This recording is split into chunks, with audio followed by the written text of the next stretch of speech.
Let's begin with the first section of our topic, operative delivery, and in this we will talk about the perineal repair. Perineal repair, we will discuss what are the different surgical techniques for the repair of the perineal tear, and then how we can treat or repair the anal sphincter injuries, and then also what is episiotomy, how it is performed, and then later on repaired, and what are the different post episiotomy management for the patient who receives episiotomy during the delivery. So first, the perineal repair. Perineum is the area between the vulva and the rectum in female, and the perineal tears are common during the vaginal delivery if there is disproportion, if the size of or the head of the baby is big, if the proper management or care is not taken during the delivery, if episiotomy is not performed, then the tears can occur. So perineal repair. Out of women having vaginal delivery, about 85% have some degree of perineal trauma, and out of those 85%, 60 to 70% require suturing after the delivery. So it's very common. Normal vaginal delivery, the perineal tear or trauma is common in 85%.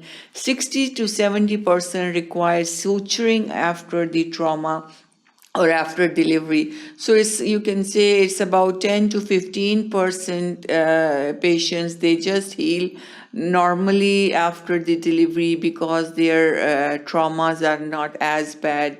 The tears are not as bad because maybe it's first degree tear or second degree. They have a tendency to heal on its own, especially the first degree perineal tear.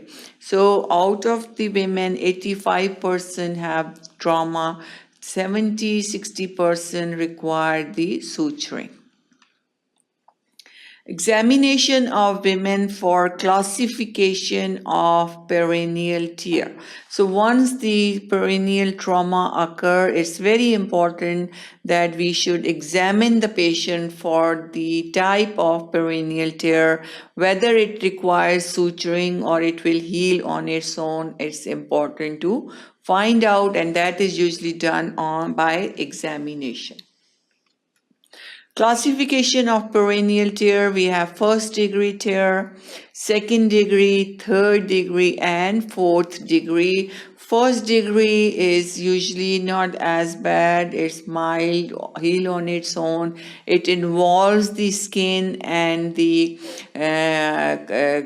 connective tissue, so skin is mainly involved, no muscle damage.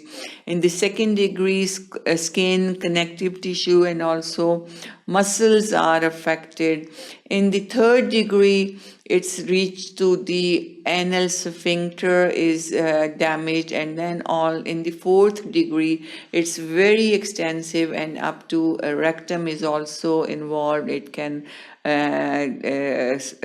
spread to the rectum. So all these are the 4 degrees of the perineal tear which can occur during the process of the vaginal delivery. Perineal repair, now again, once we, after the tear, examine the patient and then classify the type, degree of the perineal tear. If that is not done properly, if we cannot classify how bad is the tear, the important thing is optimum care of the patient is important, maximum care of the patient is important. If you think it needs suturing, suturing should be done. If it's the idea is it will heal on its own, usually no suturing is performed. So if in doubt, optimum care. Third and fourth degree of perineal tear, obstetric anal sphincter injuries usually are present and they need the repair. Occur more commonly when the patient will have prolonged labor. If the duration of the labor is prolonged, then there is third and fourth degree tear in which the anal sphincter injury occur. Third degree, 3% of the third degree injuries occur in primary gravity and 0.5% in multi-para. So first delivery is usually more prone to have third degree tears as compared to multi-gravida or multi-para. At active second stage with big babies and instrumental delivery, the perineal tears can also occur and they are more common, especially third degree perineal tear. If the baby is big, if the second stage, at active second stage, and also with the instrumental delivery.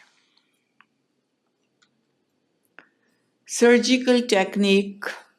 First degree tears, usually they heal on its own, no surgery is performed.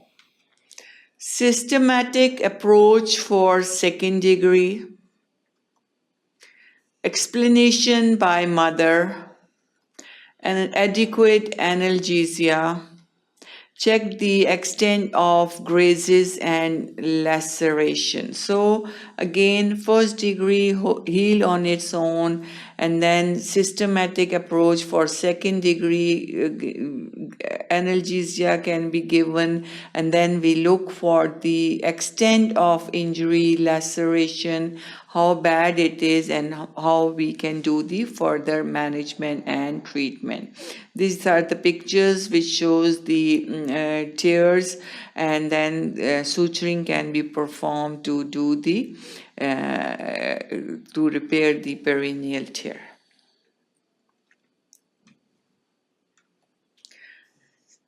Surgical technique is placing pad tampon in vagina. Repairing of vaginal mucosa is performed. Then interrupted sutures placed close to muscle layer. Closure if perineal skin is involved. Vaginal examination and then rectal examination, removal of pad and tampon. So pad is inserted, then suturing is performed of the mucosa, of the skin, close to the muscle layer, and then examination should be done to look for if the repair is complete, if nothing is left, no bleeding is occurring, and all the damage is repaired. It's very, very important. And then after all these steps, then the pad and tampon can be removed. Obstetric anal sphincter injury repair. Usually with the third degree perineal tear, there is involvement of the anal sphincter. So this is external anal sphincter. Adequate analgesia is given, which can be regional or general anesthesia depending on the patient condition. Adequate lightening. First, repair the rectal mucosa. Rectal mucosa because the tear is in the anal sphincter, so rectal mucosa is repaired first. Repair of torn external sphincter, anal sphincter. Approximation of the muscle with suture. Muscles should be approximated with the suture and repairing. You can see in this picture, the muscles are approximated and they are sutured. This is the external anal sphincter, which closes the anal opening, and it's open with the when the time for defecation occurs. So this is just the picture showing how these muscles are repaired by close approximation. End-to-end repair or overlap method. This is the picture that gives end-to-end anastomosis. Two ends are repaired, brought together, or it may overlap, overlapping of one side on top of the other. Second degree trauma is usually also, this is the second degree is involved. So anal sphincter injuries, the anal mucosa is first repaired by side to side or overlap method, and the approximation of muscles is done. Adequate lighting should be there, can be done by regional anesthesia or by general anesthesia. Aftercare of the obstetric anal sphincter repair. This is the picture of, if you see end-to-end anastomosis, two ends are anastomosed and sutured together. This is the overlapping, one end overlap on the other, and this is the picture of the overlap repair of anal sphincter muscles. Aftercare is important. Lactulose, laxative, and bulking agent like Fibogel for 5 to 10 days. It's very important to avoid the constipation. Constipation can cause wound dehiscent, tearing off, or sutures, or the injury cannot heal properly. Sutures need time to repair. So all this can be done by the use of laxative, by stool softeners to avoid the constipation too. So injury the healing can be properly occur. Hospital rest, oral broad spectrum antibiotics for 5 to 7 days. Follow-up and physiotherapy is performed. Degree of symptoms, fecal symptoms, urinary symptoms, advice for future pregnancy. All these are the aftercare of the patient. So fecal symptoms, urinary symptoms, all these can be present depending on the degree of the condition of the patient. Asymptomatic women, recurrence rate of 6 to 8%, and vaginal delivery achievable. So asymptomatic women, usually it's possible to have vaginal delivery. And symptomatic women, usually investigation like endoanal ultrasound and manometry. Usually elective C-section is performed if the women are symptomatic. Episiotomy. What is episiotomy? Episiotomy is a surgical cut. As I mentioned, 85% of the women going normal vaginal delivery have some kind of perineal tear. To avoid that perineal tear, a surgical cut or surgical incision is performed to enhance the second stage of labor. This is known as, this surgical incision is the episiotomy.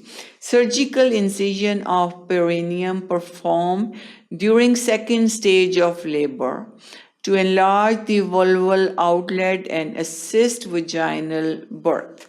So this is important, that it helps in assisting the vaginal birth and delivery. This is the picture showing episiotomy.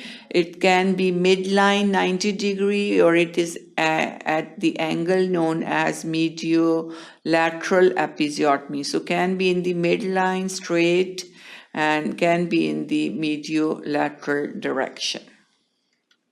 Number of randomized controlled trials, Cochrane systemic review, and restrictive approach. Less perineal trauma, less need for suturing. So all these are the different tests that tells us how often it can be used, randomized clinical control trials, what are the outcomes of the episiotomies, also Cochrane systemic review and restrictive approach, limited use of episiotomies, limited perineal trauma and less need for suturing. So we should use restrictive approach with the episiotomy. In UK, rates are about 10% vaginal delivery, and USA 50%, and in Eastern Europe 99%. So you can see so much variation in the use of episiotomies. In Eastern Europe, 99% of the patients with the normal vaginal deliveries, usually they have episiotomies performed.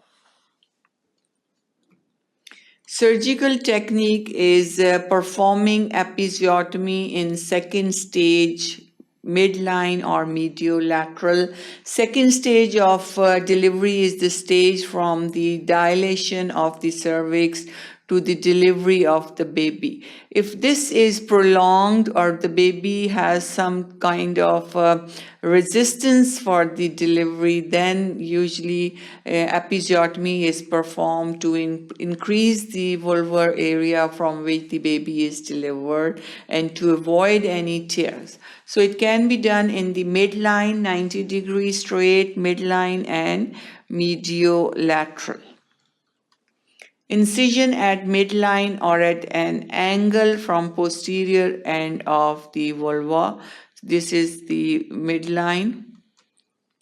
Mediolateral is at posterior end, then backwards, then turn medially before anal sphincter. So two main incisions are used. One is the midline from the posterior end of the vulva to the anal anus or to anal canal, and then we have mediolateral, which is at the posterior end, then backwards here, and then turn medially before anal sphincter. So these are all the two types of commonly used incisions for episiotomy. Complications of episiotomy, we have short-term complications include the pain, infection, hemorrhage, all these can occur. Long-term complications, dyspareunia, painful intercourse, incontinence of urine and feces, and obstetric anal sphincter injury can also occur. So all these are the complications of episiotomy, which is a surgical cut to increase the area for the delivery of the baby to avoid the perineal tear. And then short-term complications include the pain is common, infection can occur in the episiotomy, and also hemorrhage or bleeding. Long-term, we have dyspareunia, urinary incontinence, and fecal incontinence is common, and sphincter injury. So that was all about section 1. Thank you for watching sqadia.com.